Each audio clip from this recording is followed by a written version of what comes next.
আমরা এখন হযরত সুলাইমান আলাইহিস সালামের যুগে আছি। তিনি তাঁর পিতা হযরত দাউদ আলাইহিস সালামের কাছ থেকে শাসন ক্ষমতা লাভ করেন। আল্লাহ তাদের দুজনকে বিশাল রাষ্ট্রের অধিপতি করেন এবং জিন জাতিকে তাদের অধীন করে দেন, যারা তাদের জন্য বিশাল বিশাল প্রাসাদ তৈরি করেছিল। শুকরিয়া মহান আল্লাহর, যিনি আমাদেরকে সৃষ্টি করেছেন এবং সুলাইমানের মতো নবী দিয়ে সম্মানিত করেছেন। সত্যি তিনি তার পিতা হযরত দাউদ আলাইহিস সালামের নিকট থেকে ক্ষমতা গ্রহণের পর প্রত্যেকটা সৈনিক এবং রাষ্ট্রের প্রত্যেকটা নাগরিক পূর্ণ আনুগত্য প্রকাশ করছে। আল্লাহর ধর্ম যুগে যুগে এভাবেই পৃথিবীতে টিকে থাকে।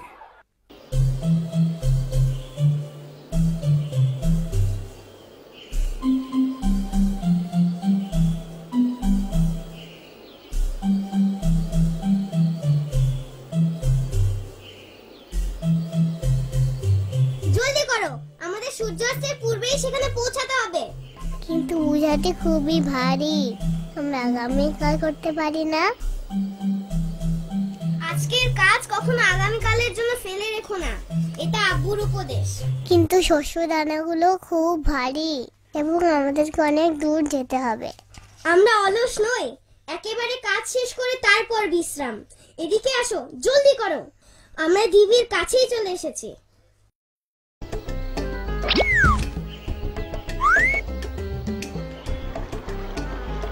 এখন আমরা ওপারে যাব কিভাবে? দাঁড়াও, আমার একটা বুদ্ধি আছে। আমি আবার চেষ্টা করব। তার থেকে শক্ত করে ধরতে হবে, জলদি করো,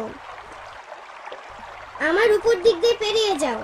কিন্তু তুমি তো পিঠে ব্যথা পাবে। পিপিলিকাদের কাছে খাবার সরবরাহের জন্য এখনই উপযুক্ত সময়। খুব তাড়াতাড়ি, হাত পিছলে যাবার আগেই পার হও, জলদি। শুকরিয়া, সবাই ঠিকঠাক পার হয়েছে।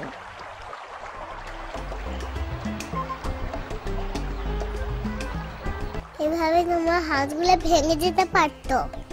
এটা আমার কর্তব্য। উফ, আমার পিঠ। এটা আমাদের বহন করতে হবে। পুরো শীতকালের জন্য এটা আমাদের খাদ্যের মজুদ।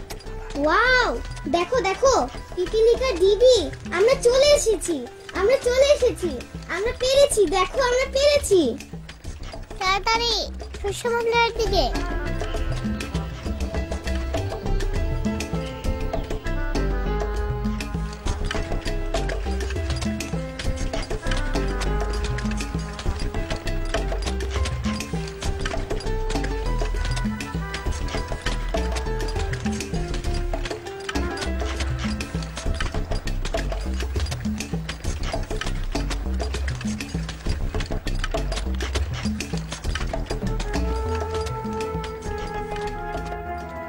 শুকরিয়া আল্লাহর, তুমি আমাদের বিশ্বাসী বানিয়েছো। সকল প্রশংসা তোমার, যে তুমি আমাদের নবী সুলাইমানের সময় সৃষ্টি করেছো, যিনি আমাদের ভাষা বোঝেন, যিনি সকল পশু পাখি এবং জিনেদের ভাষা বোঝেন।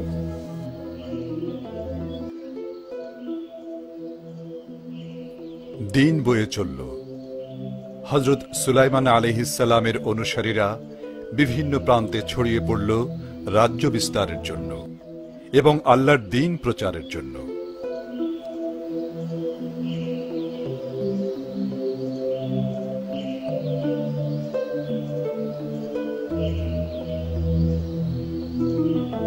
গাছে প্রচুর ফল ধরেছে এবং শস্যের ফলনও ভালো হয়েছে। এটা আল্লাহর বিশেষ রহমত, যা আমরা পেয়েছি নবী সুলাইমানের দোয়ার জন্য। ঠিক তাই, এবং তার পূর্বে তার পিতা দাউদ আলাইহিস সালামও সবসময় আল্লাহর প্রশংসা করতেন। শুকরিয়া আল্লাহর, আমাদেরকে মুসলমান বানানোর জন্য।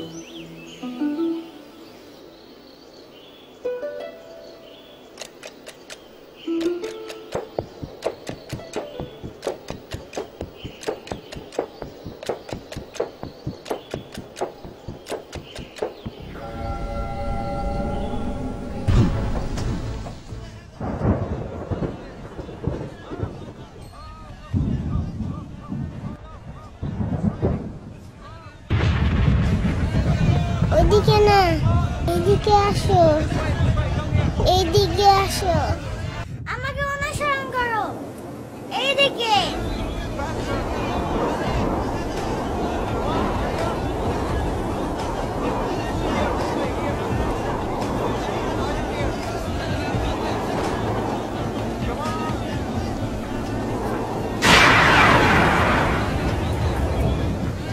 হায় হায়, আমি ফাঁদে পড়েছি, আমি ডুবে যাচ্ছি। সাহায্য করো, সাহায্য করো, আমাকে সাহায্য করো। আমাকে আমাকে একা ফেলে যেও না, আমি ডুবে যাচ্ছি, ডুবে গেলাম যে। সাহায্য করো, সাহায্য করো। অপেক্ষা করো বন্ধু, আমি আসছি, দ্রুত করো। আমি পারছি না, ডুবে যাচ্ছি, ডুবে। ওকে বাঁচানোর জন্য কিছু একটা করতেই হবে। ও দারুণ, একটা ফুল পড়েছে পানিতে, আমি ওটাকে নৌকা বানাতে পারি।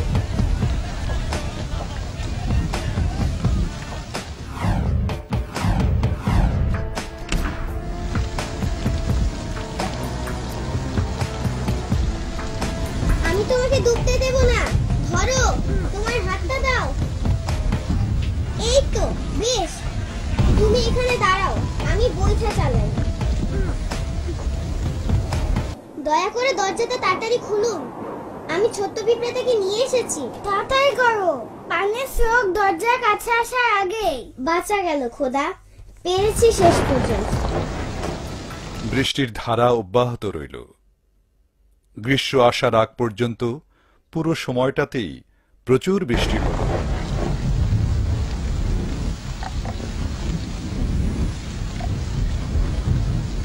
প্রতিদিনই থেকে থেকে বৃষ্টি হতো। এক পর্যায়ে গ্রীষ্মকাল এলো।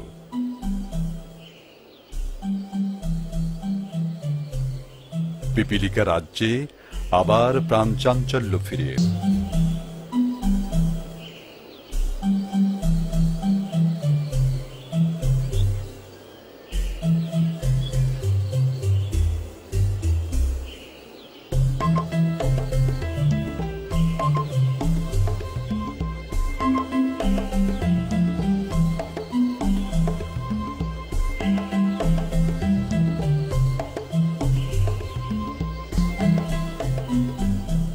আমি তোমাদেরকে একটি কাজ দিতে চাই। আমি একদল দক্ষ এবং শক্তিশালী পিঁপড়া চাই, যারা খাদ্যবীজের স্থান খুঁজে বের করবে। মহারানী মহানুভব, এই কাজের জন্য একমাত্র যোগ্য সদস্য হচ্ছে মুলা। সে সাহসী, শক্তিশালী, বিশ্বস্ত এবং সে ইতিপূর্বে অনেক পিঁপড়ার জীবন বাঁচিয়েছে। খুবই চমৎকার। সত্যি যদি সে এত দক্ষ হয়, তাহলে এখনই ডেকে পাঠাও। বন্ধু হে, খুব মনোযোগ দিয়ে শোনো। আমি তোমার জন্য অত্যন্ত গুরুত্বপূর্ণ একটি কাজ নিয়ে এসেছি। তোমাকে কঠোর পরিশ্রম করে নিজেকে প্রমাণ করতে হবে। চিন্তা করবেন না, আমি আপনার মুখ রক্ষা করব, ইনশাআল্লাহ। সৌভাগ্যক্রমে আমার একজন ছোট্ট বন্ধু আছে, যে ঠিক ঠিক জানে কোথায় শস্য দানা পাওয়া যায়, এবং আমি আজই তার সঙ্গে কথা বলবো।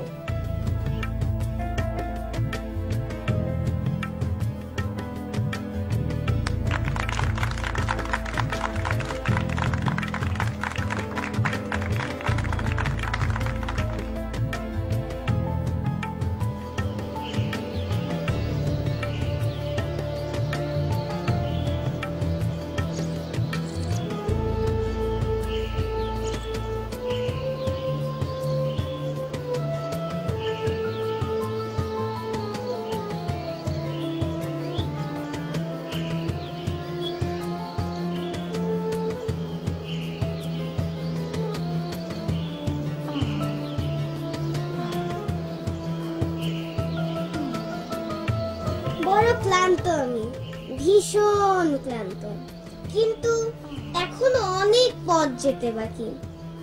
না না না, আমার তো একটা মহৎ উদ্দেশ্য আছে।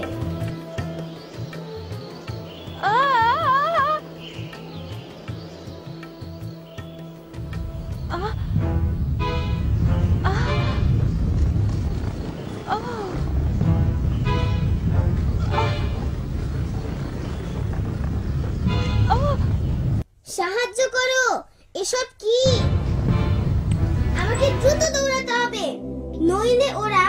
আমাকে মাটির সঙ্গে পিষে ফেলবে। না, আমি দ্বিধা করব না। আমাকে আমার সাথীদের বাঁচাতে হবে। যদি আমি আমার কর্তব্য পালন না করি তাহলে আমার শক্তির কি দাম? সুলাইমান আলাইহিসসালামের বাহিনীতে যোগ দিয়ে আমি সম্মানিত। আমিও আল্লাহকে বিশ্বাস করি এবং তার নবীদেরও। এটা আমাদের সবাইকে শেষ করে দিবে।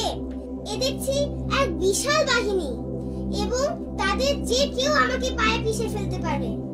হে আল্লাহ, এরা দেখছি আবার পিপিলিকার ঢিবির দিকে যাচ্ছে। এখন দেখছি আমার সব সাথীরাই মারা পড়বে। তাদেরকে জলদি সাবধান করতে হবে। সৈন্যরা দেখছি এই পথেই আসছে। আমি বরং এদিকেই যাই, দেখি তাদেরকে বাঁচাতে পারি কিনা।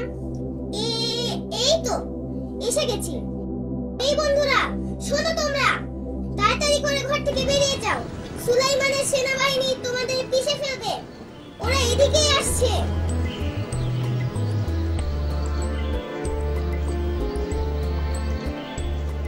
এটাই রক্ষা পাবার একমাত্র সুযোগ। সময় দাও খোদা।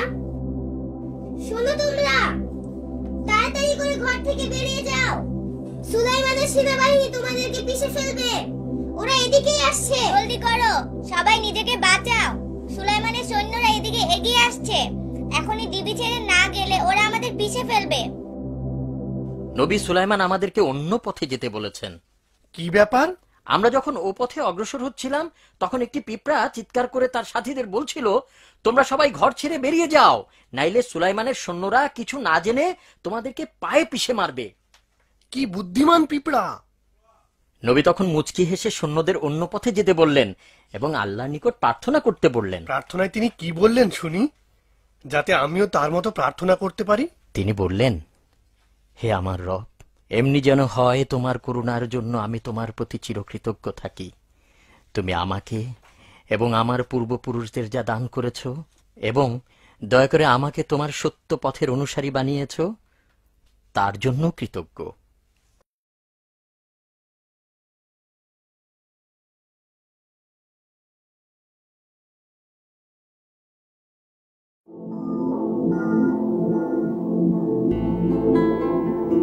যখন আল্লাহ মাটি থেকে আদম সৃষ্টি করলেন এবং তাকে